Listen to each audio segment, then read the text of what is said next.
What's up, everyone? Welcome to another episode of the Strength Classroom. Today, I'm showing you my lower body stuff throughout the week. So here's my heavier workout. I was so tired during this workout that I decided to pick a variation of deadlifting where I probably am not going to be able to put up the most amount of weight, but it's still going to be challenging. So here's stiff-legged trap bar deadlifts, no straps, off a almost 4-inch deficit. I think it's 3.5 to be specific, and no belt. So I work, that's great for the backside. Now, instead of just doing more reps of that exercise, I wanted something with an added range of motion and something where my back is actually going to round. It was either going to be rounded back good mornings or Zercher good mornings. And as you can see on the screen, I chose Zercher good mornings. These are really good for your upper and mid back. I've always noticed that that area is really sore after I'm done. And there's zero retraction, like there's no row, there's no shrug. It just must be the design of you having to prevent your chest from collapsing. Now here's some Cossack squats. Like I mentioned, I was really tired. This was almost a deload workout. Everything was about doing weird movements with my body under weight, like here, Cossack squats from side to side, really stretching out the outer and inner thighs. And I'm coming all the way up to the top. Sometimes I just like to do it where I rock from side to side and stay at the bottom. But here I'm actually actively pushing on the outside of my feet. This is a really good assistance exercise for those of you that have trouble pushing out on the outside of your quads during squats, and even for sumo deadlifts. If you're a sumo deadlift puller, I really suggest that exercise as well. And now we get into the main portion, or the assistance portion. The smaller stuff of the exercise is neck extensions. I supersetted that with some low back. A lot of people say I do my neck herky-jerky and I'm gonna hurt my neck. I've been doing it like this for years. I'm just basically doing it explosive, and I can't get any more range of motion at the top. My neck crams into my traps. So it's not that I'm jerking it, it's just that's the end range of motion. Think of it like the lockout of a bench press. If that hurts your neck, don't perform it that way. I'm just saying I'm perfectly fine. You don't have to worry about me. Here's 180 pounds on the reverse hyper. I did 4 sets of 15. Here's some hanging leg raises. Because my rack is so short, I have to keep my legs bent, or they like the back of my ankles hit the floor and drag. So I kind of have to keep them bent. I'm working on straightening them, but that's going to come with hamstring flexibility, which I am actively working on. And then my last exercise, you may or may not have seen this before.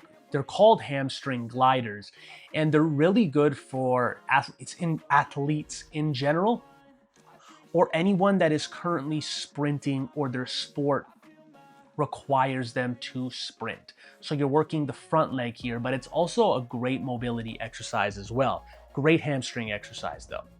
And here is just part of like an athlete day that I filmed some clips, and I just realized I filmed clips that are in other workouts. So the next time I do my quote unquote athlete day, I try to do at least once a week, where it's just a bunch of jumps, some throws, whether it's like hurdle jumps and things. Basically, all the exercises have to be done fast and explosive. Oh no, this is my dynamic lower day. What am I talking about?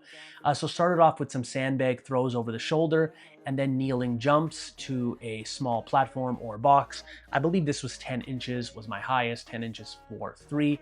It's a really good exercise for those of you that may lack like hip explosion.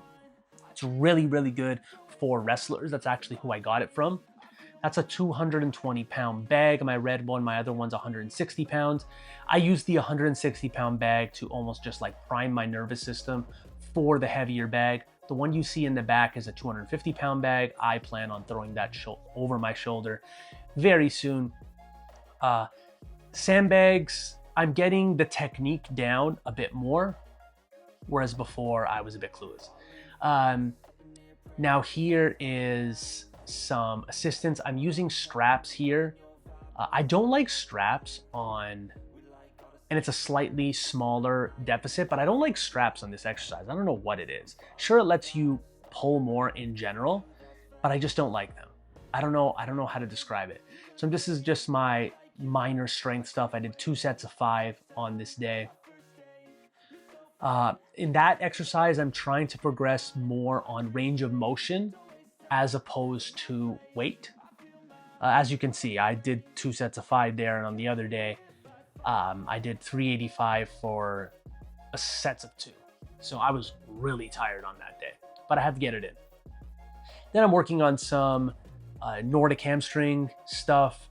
It's a great hamstring exercise, although it's not the end all and be all, but it is still a great hamstring exercise nonetheless, but it should not be your only hamstring. Like, it shouldn't replace RDLs. It shouldn't replace seated leg curls. It shouldn't replace glute hammer. Well, I guess it can. It's a variation of it. But don't make it replace all your hamstring training like some people do. Now we have split squats or B stance squats with the safety squat bar. I did 3 sets of 12 with this. It's an exercise that I'm going to be using both for rep work and for some heavier work, like in the sets of 6 to 8, maybe even as low as 5. Here's some more neck extensions. I think I did 4 sets of 30 or 3 sets of 33. I think I got to around 100 reps. Remember, that is my goalpost for every workout, is to at least get 100 reps of neck. If I do not get it done in my main workout, I make sure to do it before I leave jiu-jitsu later in the day. I do like some neck bridges, whether it's front, back, side to side. That's a song. It's like front, back, side to side. Or I completely made that up. And then I did some, it's called a power pole walk. So imagine you're walking with a sandbag, but nothing's actually in your hands.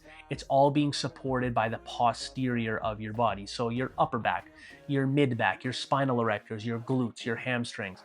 It is all being supported by that. It's a great exercise. You can do good mornings with them. You can do like almost like an RDL, like just a posterior chain exercise. You can walk with them. You can load it up in so many different ways. As I do more exercises with this, I'll show you guys how to get the most out of it. It is a very uncommon piece. And then here's from the athlete day. I just did some light jumps in the morning, funny ass song on. So just some light triple jumps just to get the repetitive motion in there where it's not just one explosive jump.